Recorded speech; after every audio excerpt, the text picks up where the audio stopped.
Good morning friends. हम आज के न्यूज़ पेपर डिस्कस कर लेते हैं, दैट इज 7 अक्टूबर 2016। सो इसमें फर्स्ट आर्टिकल है, बिहार में लिकर बैन से रिलेटेड है। तो बिहार में Bihar prohibition and excise act 2016, इसके तहत लिकर को पूरी तरह से बैन कर दिया गया था। तो लिकर बैन करने इसका बैकग्राउंड हम देख लेते हैं कि नीतीश कुमार ने जो इस बार का इलेक्शन लड़ा था, तो उसमें वुमन वोटर्स के वोट लेने के लिए अपना जो एजेंडा था उसमें सबसे ऊपर इसे रखा था कि हम लिकर को पूरी तरह से बैन कर देंगे। तो इस एजेंडा के तहत उन्होंने वुमन वोटर्स को अट्रैक्ट भी किया और वोट्स भी उनको मिल गए। तो जैसे ही उनकी गवर्नमेंट दोबारा आई है, उन्होंने ये एक्ट पास कर दिया, कुछ अमेंडमेंट किए हैं पिछले में। तो इस एक्ट के तहत इन्होंने काफ़ी ज़्यादा स्ट्रिक्ट लॉज बना दिए हैं। जैसे कि किसी के घर में शराब मिलती है तो फिर उसका जो वयस्क है उस घर का, उसे गिरफ्तार कर लिया जाएगा। किसी गांव में पूरे के पूरे गांव को फाइन कर दिया जाएगा, मोहल्ले को फाइन कर दिया जाएगा। तो इस तरीके की चीज़ें इस लॉ में है। सेकंड, की कोई शराब कैरी कर रहा है तो उसके साथ जो हैं उनको भी गिरफ्तार कर लिया जाएगा, उन पे भी इसका बर्डन आएगा कि ठीक है वो भी गिल्टी हैं। नेक्स्ट थिंग कि अब ये सब इन्होंने किया, तो इसके बाद प्रॉब्लम्स क्या हुई? प्रॉब्लम्स इसके बाद हुई है कि ठीक है, इन्होंने शराब को अंग्रेजी, देसी सबको बैन कर दिया, लेकिन उसके बाद लोग टोडी बनाने लग गए, क्योंकि शराब पीने की जो लत है लोगों की वो इतनी ईज़िली छूटती नहीं है। तो टोडी बनाने लग गए, टोडी को भी इन्होंने बैन कर दिया। तो फिर और जैसे-तैसे वो खुद ही मतलब ऐसी दारू बनाने लग गए, कच्ची दारू, जिससे कि हाल ही में थोड़े दिन पहले नकली दारू से 16 लोग मर गए थे। 16 लोगों के मरने से बिहार में बैन की पोल तो खुली गई, साथ ही साथ बिहार का जो होटल्स एंड बार्स, इन्होंने एक केस डाला हुआ था हाई कोर्ट में, पटना हाई कोर्ट में। तो पटना हाई कोर्ट ने इस स्ट्रिक्ट लॉ को नल एंड वॉइड कर दिया है। उन्होंने कहा कि इस लॉ पे ही बैन लगा दिया उन्होंने, ये बैन अनकॉन्स्टिट्यूशनल है। हालांकि बैन अनकॉन्स्टिट्यूशनल है, और हम देखते हैं कि हमारे कॉन्स्टिट्यूशन में आर्टिकल 47 में लिखा हुआ है कि हम पब्लिक हेल्थ को इम्प्रूव करेंगे। तो ये गांधीवादी एक हमारा डायरेक्टिव प्रिंसिपल है। तो इस प्रिंसिपल में इंक्लूडेड है कि शराब को हम बंद कर सकते हैं पब्लिक हेल्थ के लिए। साथ ही साथ जो हमारे फंडामेंटल राइट्स हैं, उनमें हमें किसी भी तरीके का रोजगार करने की छूट है, लेकिन उस छूट के चलते हुए भी वहाँ पे शराब पे युक्त प्रतिबंध लगाए जा सकते हैं। इस तरह की बात हमारे कॉन्स्टिट्यूशन में की गई है। लेकिन इन सब के बावजूद भी जो ये लॉ बनाया गया था, काफ़ी ज़्यादा ड्रैकोनियन लॉ था, तो इस लॉ को हाई कोर्ट ने बैन कर दिया। तो इसके अगेंस्ट अब सुप्रीम कोर्ट में गवर्नमेंट खुद गई है। तो अब आगे देखते हैं सुप्रीम कोर्ट का इस पे क्या डिसीजन आता है। नेक्स्ट आर्टिकल हम डिस्कस करते हैं, स्टैंपिंग डाउन ऑन प्रेजुडिस। इसका मतलब है, ये एक्चुअली उससे रिलेटेड है जो कल हमने डिस्कस किया था, एड्स से रिलेटेड, जो 2014 का बिल है, उसमें अमेंडमेंट्स किए गए हैं, जिसको कि कैबिनेट का अप्रूवल मिल गया है। तो कल हमने डिस्कस किया था इसको कि इंडिया में लगभग 25 लाख एड्स के मरीज हैं। उनमें से कुछ 26% को ही एंटी रेट्रोवायरल थेरेपी होती है, वो मिल पाती है। बाकी जगह ये वर्ल्ड का एवरेज देखें तो 41% है। इस तरह की बातें हमने कल भी की थी। तो इसमें जो अमेंडमेंट किए गए हैं, वो अमेंडमेंट किए गए हैं कि जो कि सोशल स्टिग्मा बना हुआ है, उस स्टिग्मा को ख़त्म किया जा सके। लोगों को एक घृणा की नज़र से देखा जाता है जिनको कि एड्स हो जाता है। तो एड्स सिर्फ सेक्सुअल इंटरकोर्स से होता है, ऐसा तो कहीं लिखा हुआ नहीं है। उसके 4-5 उन्होंने तरीके बताए किस किस तरीके से एड्स फैल सकता है। जैसे कि किसी का सिरिंज से ब्लड यदि कुछ कंटेमिनेट हो जाता है, उससे हो जाता है। तो उस तरीके से जब एड्स हो सकता है, तो फिर इसको सिर्फ एक ही नज़र से देख के और हेय दृष्टि से क्यों देखा जाता है, इस चीज़ के लिए, इस चीज़ को सुधारने के लिए इसमें अमेंडमेंट्स किए गए हैं 2014 के बिल में। तो इसमें अमेंडमेंट क्या किए गए हैं कि एक तो कॉन्फिडेंशियलिटी जो है, वो मेंटेन रखी जाएगी। HIV एड्स से इन्फेक्टेड जो हैं उनकी कॉन्फिडेंशियलिटी मेंटेन रखी जाएगी। यदि कोई उनकी कॉन्फिडेंशियलिटी को डिस्क्लोज करता है तो उसको फाइन और इम्प्रिजनमेंट दोनों किए जा सकते हैं। इस तरीके का इसमें बात की गई है। नेक्स्ट इसमें बात की गई है कि इनसे जो डिस्क्रिमिनेशन होता है HIV एड्स के मरीजों से, तो उस डिस्क्रिमिनेशन को हमें ख़त्म करना है। जो स्कूल में, कॉलेजेस में या फिर पब्लिक प्लेसेस पे, बाकी सारी जगह भी इनके साथ डिस्क्रिमिनेशन होता है एम्प्लॉयमेंट के लिए, या फिर हेल्थ केयर में डॉक्टर्स के पास जाते हैं तो वो भी, अभी आजकल एक ऐड भी आता है टीवी पे कि एक औरत होती है जो कि एड्स की पेशेंट है, लेकिन उसको बेबी होने वाला है तो उसका कोई डिलीवरी नहीं करवाता है, कोई डॉक्टर तैयार नहीं हो रहा है। तो वो भी एक स्टिग्मा की वजह से ही है। और दूसरा कि डॉक्टर्स को भी डर होता है कि कहीं कट लग गया तो मेरे को भी वो एड्स फैल जाएगा, तो इस चक्कर में वो नहीं करते हैं। तो अब ये अमेंडमेंट कर दिए जाने के बाद हेल्थ केयर की फैसिलिटीज प्रॉपर तरीके से उनको मिल पाएंगी। बाकी जगह जो भी डिस्क्रिमिनेशन होता है वो भी खत्म किया जा सकेगा। इस तरीके की हमारी मान्यता है। और नेक्स्ट थिंग कि अभी इंडिया में इसका थोड़ा सा जो कैंपेन पहले चल रहा था एड्स कंट्रोलिंग के लिए, वो थोड़ा ढीला पड़ गया है क्योंकि बजट उसको प्रॉपर तरीके से नहीं दिया जा रहा था। तो उसमें भी थोड़े सुधार होने की गुंजाइश है इस बिल के आने के बाद। तो इस तरीके से ये एक काफ़ी फायदेमंद होगा एड्स के मरीजों के लिए। इसमें हम आगे देखते हैं तो अमेंडमेंट में ये भी बात की गई है कि एक ओम्बुड्समैन बनाया जाएगा, लोकपाल। तो वो ओम्बुड्समैन ये इसकी जानकारी रखेगा, इसकी छानबीन करता रहेगा, इसको ट्रैक करता रहेगा कि किस तरीके से एड्स कंट्रोलिंग का जो हमारा कैंपेन है वो चल रहा है। उसके बाद ये डिस्क्रिमिनेशन किस लेवल पे खत्म होते जा रहे हैं धीरे धीरे या नहीं हो रहे हैं, तो उसकी मॉनिटरिंग करने का काम ये ओम्बुड्समैन करेगा। और इस ओम्बुड्समैन की रिपोर्ट के बाद गवर्नमेंट जो असेसमेंट होगा इस ओम्बुड्समैन का, उसके बाद गवर्नमेंट आगे एक्शन लेगी। तो ये काम भी इसमें किया जाएगा। नेक्स्ट इसमें एक और चीज़ है कि इसमें डिस्क्रिमिनेशन को रोकना और स्प्रेड को रोकना जो फैल रहा है, ये दोनों भी इस बिल में शामिल किए गए हैं। तो इस बिल के लिए मैंने कल भी कहा था कि इस बिल के लिए हम अलग से एक पूरा वीडियो बना लेंगे जिसमें कि सारी चीज़ें हम क्या क्या नया है और क्या बिल है वो सब कुछ हम डिस्कस कर लेंगे।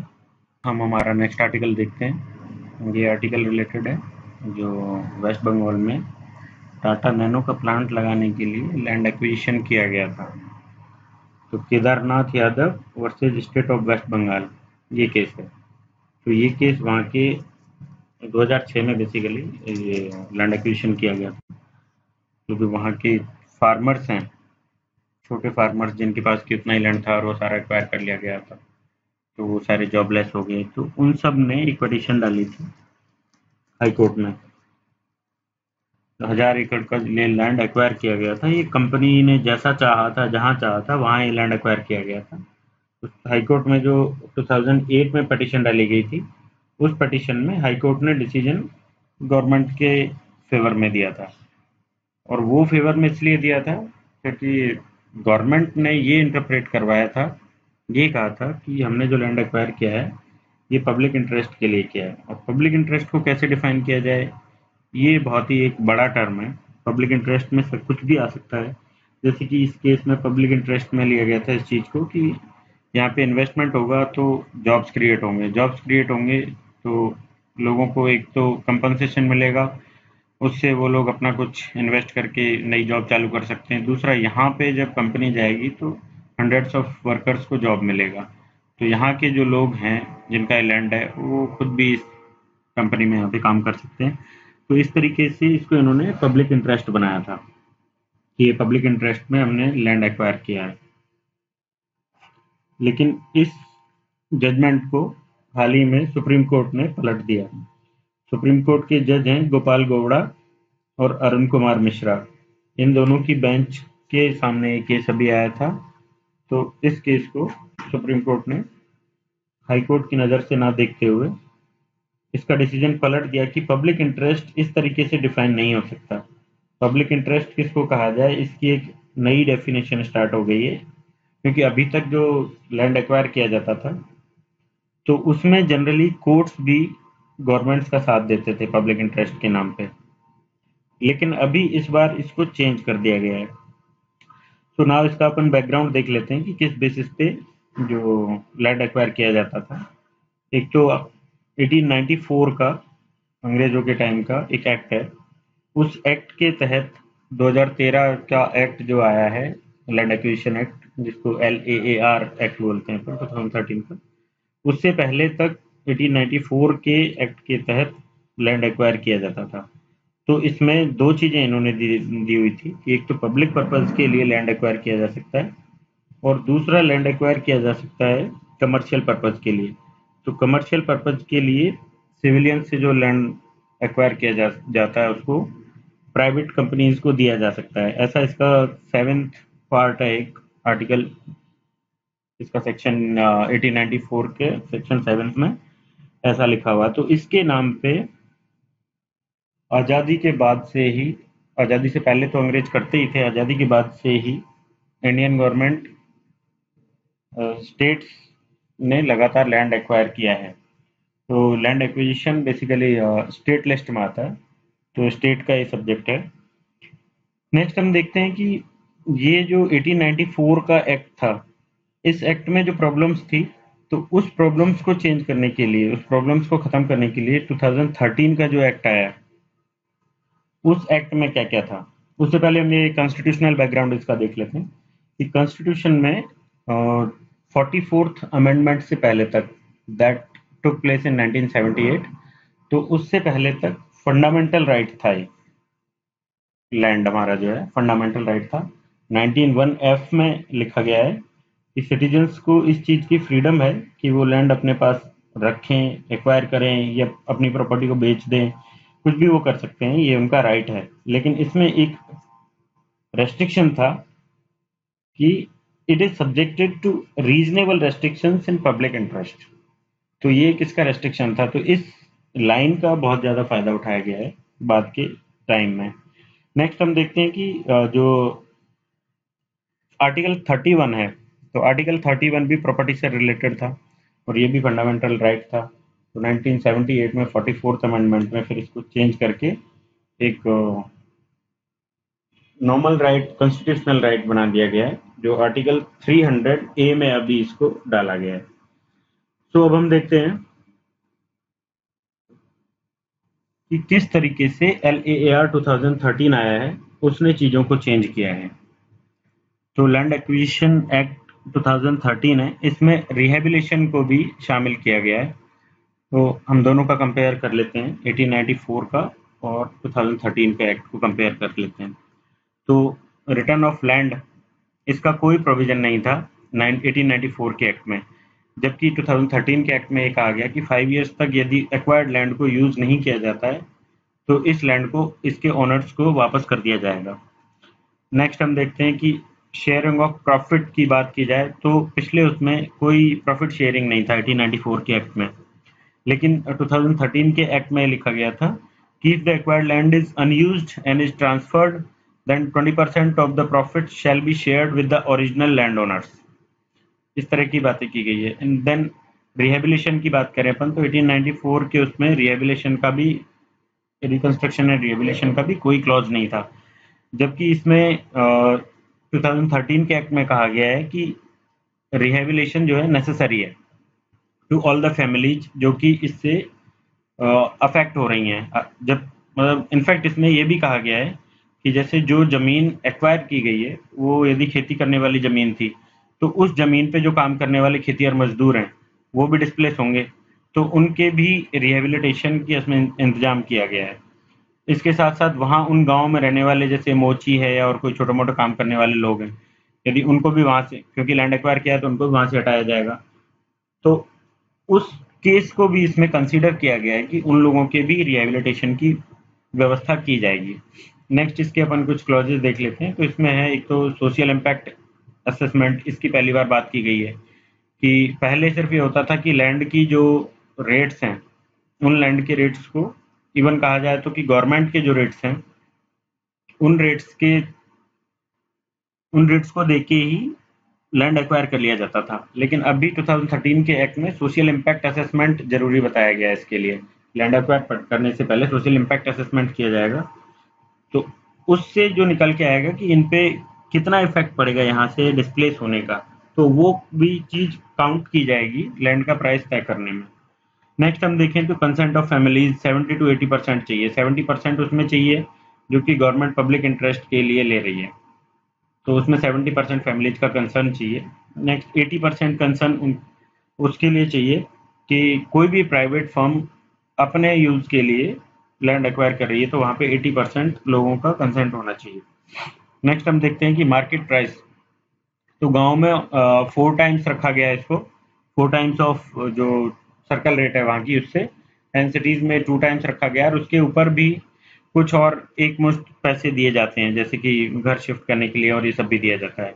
नेक्स्ट हम देखते हैं तो SC ST को इसमें एडिशनल रिलीफ दिया गया है। नेक्स्ट इसमें रेस्ट्रिक्शंस ऑन फर्टाइल लैंड, तो फर्टाइल लैंड जहाँ पे है जिसमें खेती हो रही है, तो उस लैंड को मिनिमम एक्वायर किया जाएगा। यदि बहुत ज़्यादा ज़रूरत है उसी एरिया की, वो भी पब्लिक इंटरेस्ट में, तो ही उस लैंड को एक्वायर किया जा सकता है, अदरवाइज तो फर्टाइल लैंड को नहीं एक्वायर किया जाएगा। ये एक सेपरेट क्वेश्चन बन जाता है कि लैंड एक्विजिशन से फर्टाइल लैंड लगातार खत्म होती जा रही है, लैंड कम होती जाएगी तो फिर अनाज कम पैदा होगा, और ये सब एक सेपरेट क्वेश्चन है, उसको अलग तरीके से डील किया जा सकता है। इसके अलावा हम देखते हैं कि डिस्प्यूट सेटलमेंट के लिए भी इसमें मैकेनिज्म एक रखा गया है, और अकाउंटेबिलिटी HOD की रखी गई है कि कुछ भी यदि गलत होता है, ठीक से काम नहीं होता है, ठीक से उनको प्रॉपर तरीके से एक्विजिशन के बाद पैसे नहीं मिलते हैं, रिहेबिलिटेशन नहीं होता है, तो it is the accountability of HOD। तो इस टाइप से हमने देखा कि दोनों में क्या डिफरेंस है। दोनों के डिफरेंस को देखने के बाद हम आगे देखते हैं फिर कि पब्लिक पर्पज जो है, पब्लिक पर्पज को किस तरीके से एक्सप्लॉइट किया गया है आज़ादी के बाद से। तो इसमें हम कुछ 2-4 केसेस जो इस आर्टिकल में दिए गए हैं वो डिस्कस कर लेते हैं। एक तो 2003 का एक केस दिया गया है डायमंड पार्क बनाने के लिए, तो यहाँ पे भी इसी तरीके से लैंड एक्वायर किया गया था कि इससे फॉरेन एक्सचेंज को फायदा होगा, और दूसरा कि एम्प्लॉयमेंट बढ़ेगा, इस तरह की बातें करके लैंड एक्वायर किया गया था। तो और ये 2006 का केस हमने डिस्कस किया ही है, बाकी भी बहुत सारे केसेज हुए हैं जिन पे कि हम बात कर सकते हैं, लेकिन उसका कुछ खास मतलब नहीं है। नेक्स्ट हम देखते हैं कि अब इस पर्टिकुलर केस में सुप्रीम कोर्ट ने अपना डिसीजन पिछले सारे डिसीजन से और हाईकोर्ट के डिसीजन से डिफरेंट क्यों दिया है। तो इसका रीजन ये रहा है कि सुप्रीम कोर्ट ने सारी चीज़ों को ह्यूमैनिटेरियन ग्राउंड पे देखा कि कितने लोग डिस्प्लेस हो रहे हैं, क्या क्या प्रॉब्लम्स उनकी होंगी उससे। दूसरी चीज उन्होंने ये देखा कि पब्लिक पर्पज को, ये पब्लिक पर्पज के नाम पे स्टेट गवर्नमेंट लैंड एक्वायर कर रही है, लेकिन what is public purpose and is it solving the public purpose really और नॉट। तो इस चीज को इन्होंने देखा कि लेटर्स जो इनके इधर उधर आदान प्रदान हुए थे, इनकी बातें हुई थी लेटर्स के थ्रू, टाटा मोटर्स की और स्टेट गवर्नमेंट वेस्ट बंगाल जो उस टाइम पे CPI गवर्नमेंट थी, तो इन लेटर्स के आधार पे सुप्रीम कोर्ट ने तय किया कि ये पब्लिक पर्पज नहीं था, और the land was acquired solely for the benefits of the company that is Tata.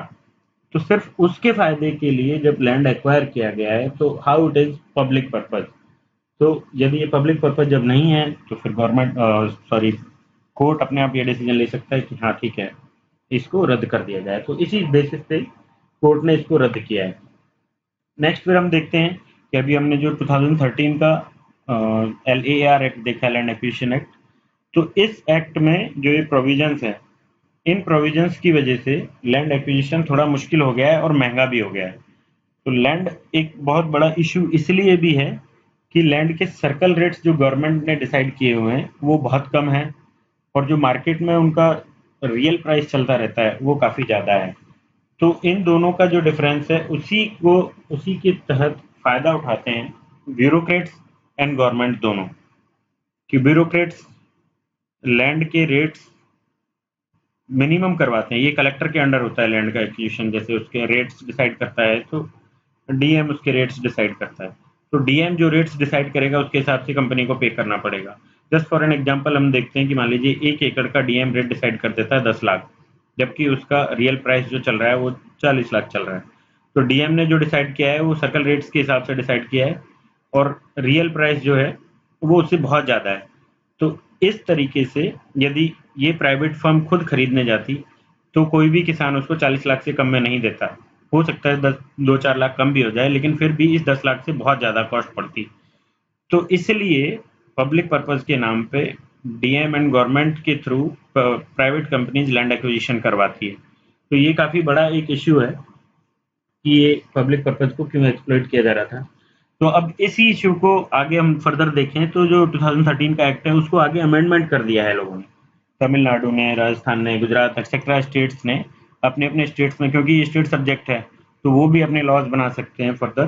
तो उन्होंने अमेंडमेंट इस लॉ में हालांकि नहीं किया, लेकिन अपने उन्होंने अलग से लॉज बना लिए हैं जो कि काफ़ी डाइल्यूटेड हैं। तो फिर से एक्सप्लॉयटेशन जो गरीब किसान है या फिर लैंड ओनर्स हैं उनका होने लगेगा, इस बात को इन्होंने आगे आर्टिकल में बताया है। तो इस चीज का कैसे इस चीज को रोका जाए, इसके लिए ये केस जो सुप्रीम कोर्ट ने एकदम से अपना डिसीजन पलटा है, जो अभी तक लैंड एक्विजिशन के केसेज में गवर्नमेंट का साथ देते थे, स्टेट गवर्नमेंट्स का या सेंटर का, तो वो पलट दिया। तो ये केस अब आगे के लिए एक बहुत ही बढ़िया केस बन जाएगा कि इसको ह्यूमैनिटेरियन ग्राउंड पे लैंड को एक्वायर किया जाए और पब्लिक पर्पज को प्रॉपर तरीके से डिफाइन किया जाए। So this was the whole thing about this article. Next article हम देखते हैं जो कि नेम से रिलेटेड है। नेम मतलब नॉन अलाइनमेंट मूवमेंट। ये स्टार्ट कब हुआ था? ये स्टार्ट हुआ था कोल्ड वॉर के एरा में।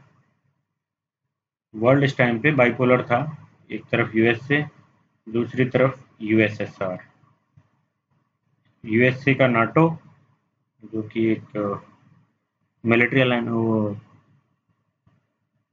मिलिट्री ऑर्गेनाइजेशन है, या कहें तो इनका गठबंधन है मिलिट्री का, कि इनमें से किसी पे भी कभी कोई अटैक होता है तो सब पे अटैक माना जाएगा और फिर हम उसको आगे देखेंगे। और यूएसए की इस नाटो के अगेंस्ट यूएसएसआर की जो कम्युनिस्ट कंट्रीज थी उनके साथ एक कलेक्टिव सिक्योरिटी ट्रीटी थी, वो था वारसा पैक्ट। तो इस टाइम में नॉन अलाइनमेंट मूवमेंट जो कि इंडिया, इजिप्ट, इंडोनेशिया, इन 2-3 देशों के और देश शामिल थे, इनके लीडर्स ने एक इनिशिएटिव लिया जिनमें इंडिया से नेहरू थे। तो इन्होंने एक इनिशिएटिव लिया कि हम किसी भी दोनों कोल्ड वॉर के एरा में ना यूएसए के साथ होंगे ना यूएसएसआर के साथ होंगे, हम दोनों से ही नॉन अलाइंड रहेंगे। तो ये ही नॉन अलाइनमेंट मूवमेंट था बेसिकली। तो इसके बेसिक जो प्रिंसिपल्स थे वो हम देख लेते हैं। तो बेसिक प्रिंसिपल्स इसके डिट्टो पंचशील के जो सिद्धांत है, हमारे पंचशील प्रिंसिपल्स हैं, उन्हीं से मिलते हैं, जैसे कि mutual respect for each other and we will respect their territorial integrity and sovereignty, mutual non-interference in each other's internal affairs, या फिर कहें कि इक्वल एंड म्यूचुअल बेनिफिट्स और mutual non aggression, peaceful coexistence. तो ये सारी 5 के 5 जो हैं वो नॉन अलाइनमेंट के 5 प्रिंसिपल्स से मैच करते हैं। तो इस तरीके से देखा जाए तो इंडिया की फॉरेन पॉलिसी और नेम के जो सिद्धांत हैं वो सेम होने की वजह से हम अभी तक नेम को लीड कर रहे थे, या कहें तो फिर 1970s के डिकेड तक हम लीडर थे। लेकिन उसके बाद जब हमने यूएसएसआर के साथ एक फ्रेंडली ट्रीटी कर ली थी, उस ट्रीटी के बाद से हमारा थोड़ा उसमें पार्टिसिपेशन घट गया है और लीडरशिप भी जाती रही। तो इस तरह की चीज़ें हैं नेम के लिए। अभी ये रिसेंटली न्यूज़ में क्यों है कि वेनेजुएला में नेम की मीटिंग थी, इसमें हमारे प्रधानमंत्री मोदी जी नहीं गए। तो मोदी जी क्यों नहीं गए, ये एक बहुत बड़ा इश्यू बन गया कि क्या ये फॉरेन पॉलिसी का चेंज है या कुछ और है, मोदी जी क्यों नहीं जा पाए या जानबूझकर नहीं गए। तो 1979 में चरण सिंह भी एक बार नहीं गए थे, लेकिन उस टाइम पे ये इश्यू नहीं बना था क्योंकि हमारा उस टाइम पे नॉन अलाइनमेंट बहुत ज़्यादा अच्छे तरीके से हम फॉलो कर रहे थे। और अभी हम जो हैं वो नॉन अलाइनमेंट की बजाय हम सेलेक्टिव अलाइनमेंट पे काम करने लगे हैं। तो हमारी फॉरेन पॉलिसी में जो चेंज आया है उसकी वजह से मोदी जी वहाँ पे नहीं गए।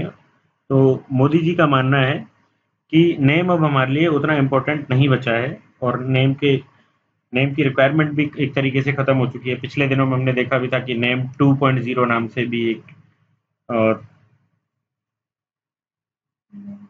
नए नेम को नया नेम स्टार्ट किया गया है कि नेम में नया क्या-क्या किया जाएगा, तो नेम 2.0 उसका नाम रखा गया था। लेकिन फिर भी नेम का रिलेवेंस उतना बचा है या नहीं बचा है, इस चीज़ को देखते हुए नरेंद्र मोदी जी वहाँ पे नहीं गए।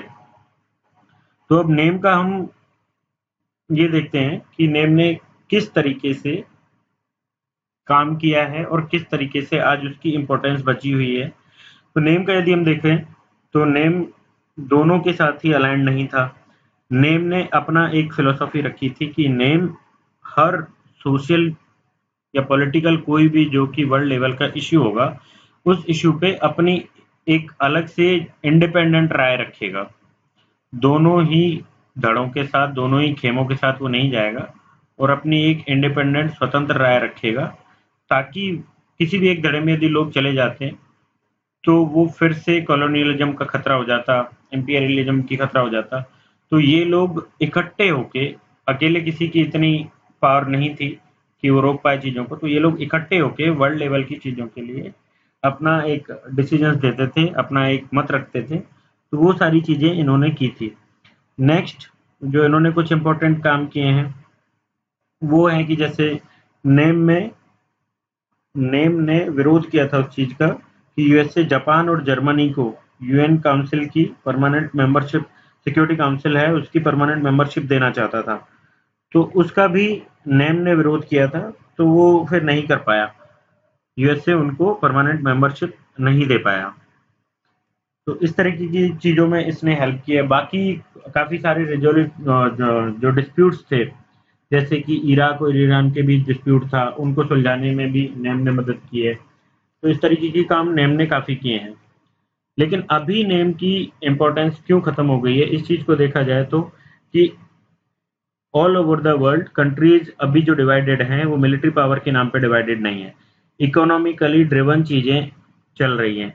तो इस मामले में हमें बहुत ज़्यादा एक ही चीज़ पे अटके रहने की ज़रूरत नहीं है। हमें अपने रिलेशंस को, फॉरेन रिलेशंस को डाइवर्स करने की ज़रूरत है और इकोनॉमिकली जहाँ से हमें ज़्यादा बेनिफिट मिले वो लेने की ज़रूरत है। तो इसलिए हम नॉन अलाइनमेंट से सेलेक्टिव अलाइनमेंट की तरफ जा रहे हैं, जिसमें कि हम यूएसए के साथ भी रिलेशंस बना रहे हैं, चाइना के साथ भी रिलेशंस बना रहे हैं और रशिया के साथ भी रिलेशंस बना रहे हैं, क्योंकि हमें सब जगह से अलग-अलग चीज़ों के फ़ायदे मिलते हैं। जैसे यूएसए एक नॉलेज पावर है, टेक्नोलॉजी वहाँ पे बहुत है, तो उस चीज़ का फ़ायदा हमें वहाँ से मिलता है। चाइना से हम रिलेशंस बनाते हैं, तो चाइना से हाई स्पीड रेलवेज़ वगैरह की टेक्नोलॉजी हमें मिल जाएगी, सोलर सेल टेक्नोलॉजी वगैरह मिल जाएगी। रसिया से हम रिलेशंस बनाते हैं, तो वहाँ की वेपनरीज हम खरीदते हैं। जापान, जर्मनी ये ग्रीन टेक्नोलॉजी में काफ़ी आगे हैं, तो इनसे भी हमें फ़ायदा होगा। इधर फ्रांस से जैसे हम अभी राफेल खरीद रहे हैं। तो अलग-अलग कंट्रीज़ के साथ हमारे बायलैटरल रिलेशंस हों, वो इस टाइम की ज़्यादा बड़ी ज़रूरत है। तो इसलिए नेम का सिग्निफिकेंस थोड़ा-सा कम हो जाता है। अब जो राइटर है वो आर्ग्यू करता है कि नेम का सिग्निफिकेंस क्यों खत्म नहीं होता है। ये सारे तो पॉइंट्स थे कि नेम का सिग्निफिकेंस खत्म हो जाता है, लेकिन राइटर कहता है कि नेम का सिग्निफिकेंस इसलिए खत्म नहीं होता है कि नेम की फिलोसॉफी ही कुछ और है। नेम की फिलोसॉफी किसी भी कंट्री को बायलैटरल रिलेशंस बनाने से नहीं रोकती है। नेम की बेसिक फिलोसॉफी जो है, वर्ल्ड के जो भी पॉलिटिकल इश्यूज हैं, उन इश्यूज पे इकट्ठे होके एक राय देना, ये उसकी फिलोसॉफी थी। थर्ड वर्ल्ड कंट्रीज जो हैं, उनका बहुत ज़्यादा से अभी भी वर्ल्ड की डिसीजंस में नहीं होता है। तो उस चीज़ के लिए कलेक्टिवली हम लोग रहें, इकट्ठा रहें, तो ज़्यादा बेनिफिशियल होगा सभी के लिए। इस तरह की उसकी फिलोसॉफी है। तो इसलिए अभी भी नेम का इम्पोर्टेंस, सिग्निफिकेंस बना रहता है। और फिर आगे ये कहते हैं कि नेम का सिग्निफिकेंस इसलिए भी है कि जो न्यूक्लियर डिसआर्मामेंट की हम बात करें, तो all over the world nuclear डिसआर्मामेंट के लिए नेम एक बहुत बढ़िया प्लेटफॉर्म है जहाँ से कि हम अपील कर सकते हैं। नेक्स्ट थिंग कि यूएन सिक्योरिटी काउंसिल में जो इंडिया, जापान एटसेट्रा कंट्रीज अपनी मेंबरशिप का दावा करते हैं, तो उसमें इंडिया की हेल्प ये सारी कंट्रीज कर सकती हैं जो नेम में शामिल है। नेम एक ऐसा गुट है जहाँ से हमको हेल्प मिल जाएगी। यदि कल को वोटिंग होती है तो नेम की कंट्रीज हमारे फेवर में काम कर सकती हैं, यदि हम वहाँ पे लगातार उससे जुड़े रहें। नेक्स्ट थिंग कि एनवायरनमेंट की जो प्रॉब्लम्स हैं, तो एनवायरनमेंट की प्रॉब्लम्स को ऑल ओवर द वर्ल्ड दो धड़ों में बांट दिया जाता है कि एक तरफ तो जो ऑलरेडी डेवलप्ड कंट्रीज हैं वो चाहती है कि developing countries like India and China पे भी इसका बर्डन डाला जाए, जबकि इंडिया और चाइना जैसी कंट्रीज बोलती हैं कि नहीं, आपने ज़्यादा डिस्ट्रॉय किया एनवायरनमेंट को, तो इसलिए आप पे इसका ज़्यादा बर्डन हो। तो उस टाइम पे भी नेम वाली कंट्रीज हमारे लिए हेल्पफुल हो सकती हैं, या फिर आईएमएफ में कोटा रिफॉर्म वाली चीज़ें हैं, ऐसी चीज़ों पे भी नेम का हम यूज़ कर सकते हैं। तो इसलिए नेम को टोटली इररिलेवेंट कहना ठीक नहीं है। नेक्स्ट थिंग ये भी है कि नेम एक हमारे लिए हेरिटेज है, वैसा ही हेरिटेज है जैसे कॉमनवेल्थ। तो हम अपने हेरिटेज को खत्म कर दें ये भी बहुत ज़्यादा उचित नहीं है, जबकि वो हेरिटेज हमें कोई ज़्यादा प्रॉब्लम क्रिएट भी नहीं कर रहा है, क्योंकि बायलैटरल रिलेशंस के मामले में नेम कभी भी प्रॉब्लम नहीं क्रिएट करता है। तो इसके एंटी में जो हमारी गवर्नमेंट का भी कहना है वो ये कहना है कि नेम एक ऐसा प्लेटफॉर्म है जिसने हमारी ज़रूरत के टाइम पे हेल्प नहीं की थी, कि जब 1971 का वॉर हुआ है, 65 का वॉर हुआ है, तो नेम ने कुछ हमारी बहुत हेल्प नहीं की है, नेम कभी आगे नहीं आया।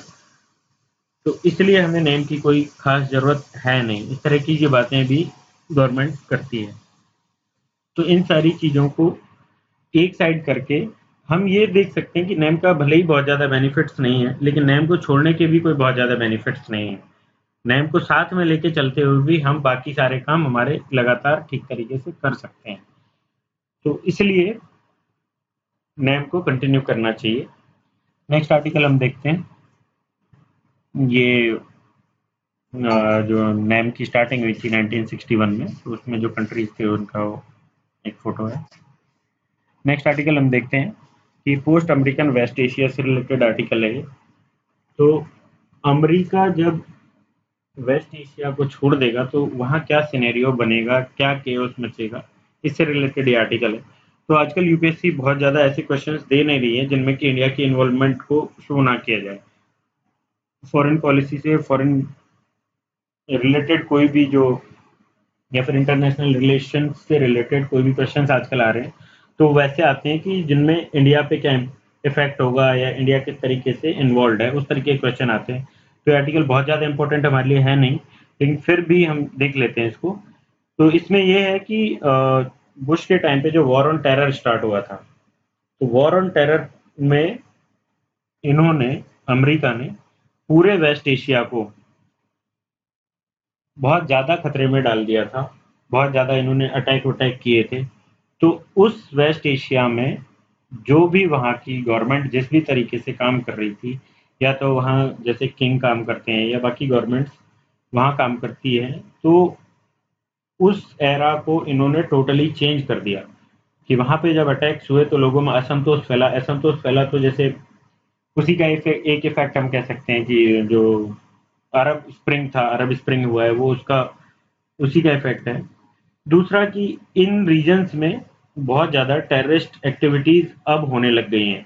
जो वॉर ऑन टेरर इन्होंने कह के स्टार्ट किया था टेरर को ख़त्म करने के लिए, लेकिन इसका एंटी इफेक्ट हुआ है और टेररिज्म ज़्यादा स्टार्ट हो गया है। और अब तक का सबसे बड़ा टेररिस्ट ग्रुप आईएस निकल के आया है, तो वो भी उसी का एक पार्ट है। तो वॉर ऑन टेरर जो इनका था यूएसए का, वो war on terror global scenario में टेररिज्म को खत्म करने के लिए था, ऐसा इन्होंने प्रचार किया था। लेकिन बाद में सबको समझ आ गया कि इनका जो मोटिव था, वो मोटिव इनका जो नेचुरल रिसोर्सेज वहाँ पे ऑयल रिसोर्सेज हैं उनको लेके था। तो इसलिए भी लोग वॉर ऑन टेरर से दूर हो गए और उसके नेगेटिव इफेक्ट फिर और ज़्यादा आने लग गए जब लोगों को समझ आया।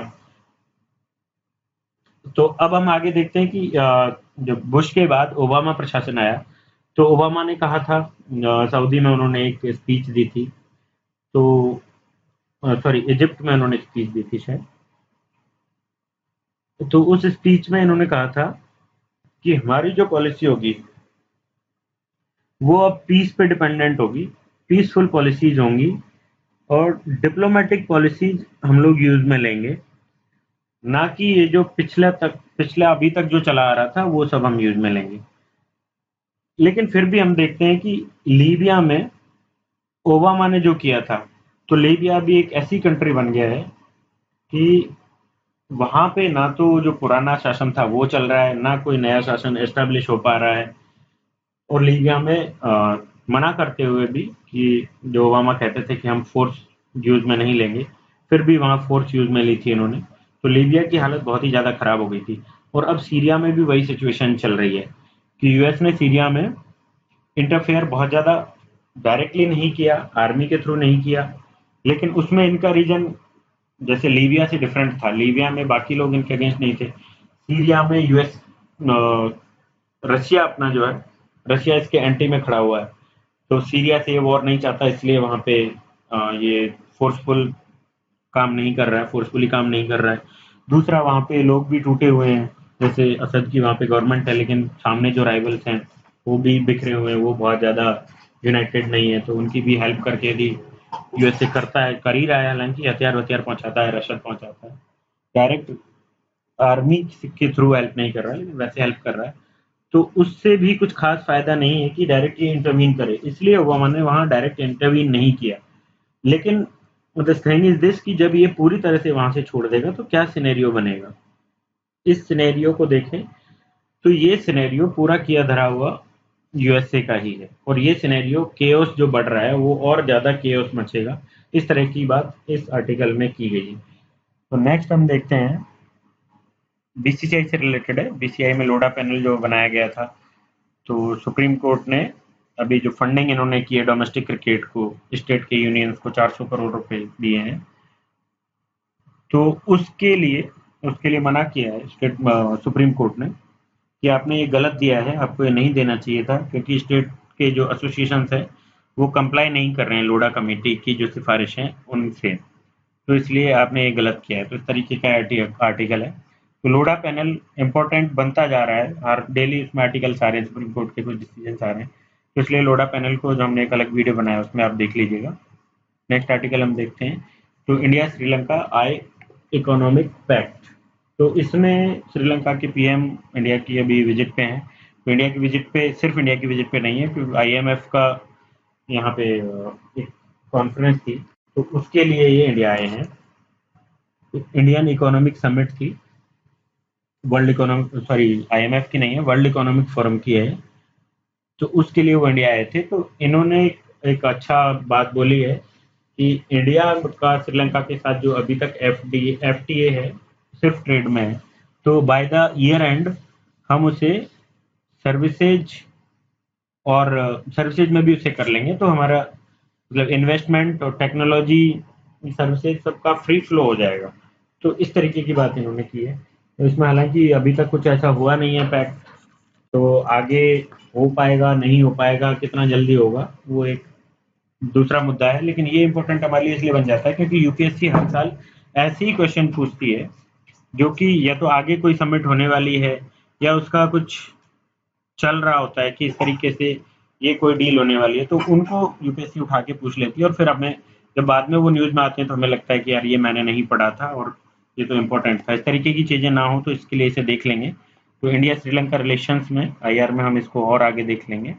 इसमें एक और चीज इन्होंने दी है कि इंडिया श्रीलंका में इंडिया की जो आईओसीएल कंपनी है वो काम करती है ऑयल कंपनी, तो एक रिफाइनरी और बनाएगी जो 1 lakh barrel per day refine करेगी ऑयल को, इस तरह की बात भी है। नेक्स्ट आर्टिकल देखते हैं, तो keep interest of Delhi in mind, ऐसा सुप्रीम कोर्ट ने एलजी से भी कहा है और दिल्ली गवर्नमेंट से भी कहा है। तो ये चीज डायरेक्टली कहीं कोई रिलेटेड नहीं है, लेकिन ये इसलिए रिलेटेड बन जाती है क्योंकि हमारे सिलेबस में जो हमारी इंस्टीट्यूशंस हैं उनसे रिलेटेड क्वेश्चंस लगातार पूछे जाते हैं। तो यहाँ पे जो एलजी है वो सेंट्रल गवर्नमेंट उसको नियुक्त करती है, सेंट्रल गवर्नमेंट के लिए ही वो काम करता है। तो एलजी एंड गवर्नर, यहाँ पे गवर्नर की जगह एलजी है, तो अब गवर्नर इंपॉर्टेंट हो जाता है क्योंकि एलजी और दिल्ली की गवर्नमेंट में लगातार झगड़े हो रहे हैं। तो ये एक पुराना मुद्दा है कि हम जो गवर्नर बनाते हैं, तो गवर्नर स्टेट गवर्नमेंट की कंसेंट से नहीं बनाई जाती है, गवर्नर वहाँ पे जाके सेंटर के दलाल का काम करता है। इस तरह की बातें लगातार की जाती रही हैं। तो इसलिए अब ये पॉलिटी से रिलेटेड क्वेश्चंस जो होते हैं उनमें आजकल डायरेक्ट पॉलिटी से क्वेश्चंस ना पूछ के ऐसे मुद्दे ही यूपीएससी पूछती है। तो यहाँ पे पुंछी आयोग जो था, पुंछी कमीशन, उसकी रिकमेंडेशंस इंपॉर्टेंट बन जाती हैं। तो एक बार आप पुंछी आयोग रिवाइज कर लीजिएगा, जिससे कि यदि कोई क्वेश्चन ऐसा बना के पूछा जाए तो उस पर आप आंसर कर पाएँ। नेक्स्ट आर्टिकल हम देखते हैं कि lessons in road safety for students. तो ये आर्टिकल हमारे लिए इम्पोर्टेंट इसलिए है क्योंकि अभी कुछ दिन पहले ही रोड सेफ्टी के लिए एक बिल लाया गया था। तो ये बिल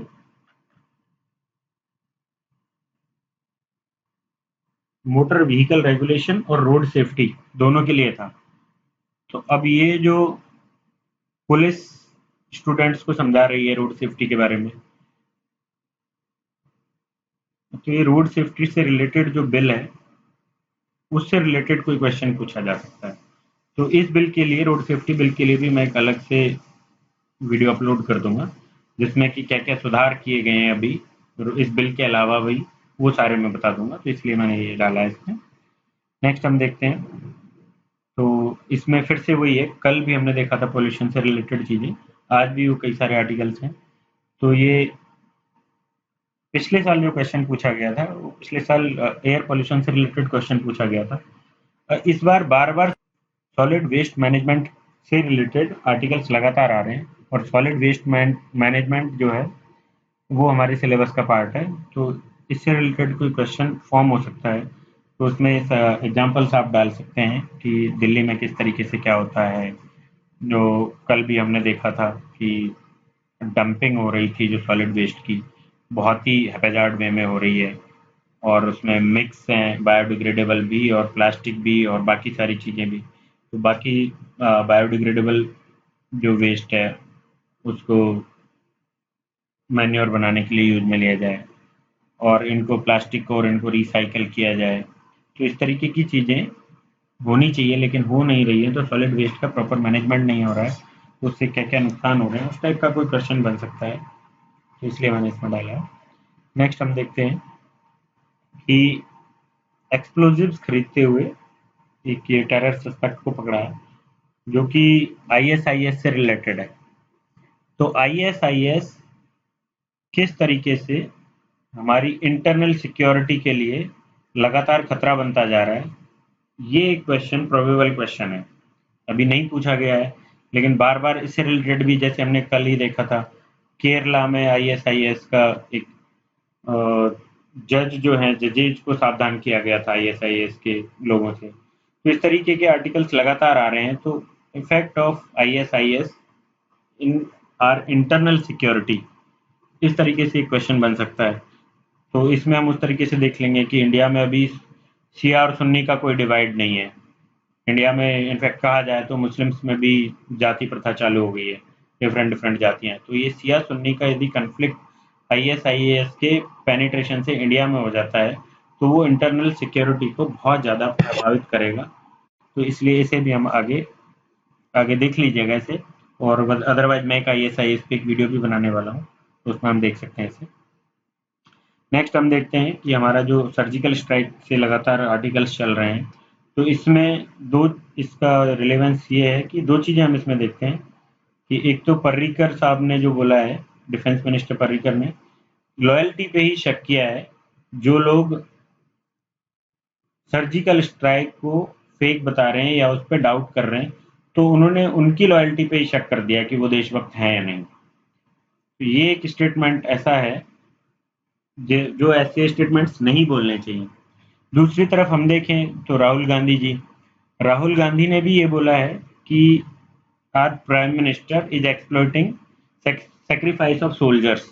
तो इस तरह की बातें दोनों तरफ से हो रही हैं। तो ये बातें एक तो मिलिट्री के लिए डीमोटिवेटिंग है, दूसरा जो आम जनता है उसके लिए भी, उस पर भी बहुत खराब इफेक्ट इन चीज़ों का पड़ता है, क्योंकि मिलिट्री को घसीटा जा रहा है। मिलिट्री को अभी तक एक बहुत ही सम्मानपूर्वक देखा जाता है, एक बहुत अच्छा स्टेटस उनका है।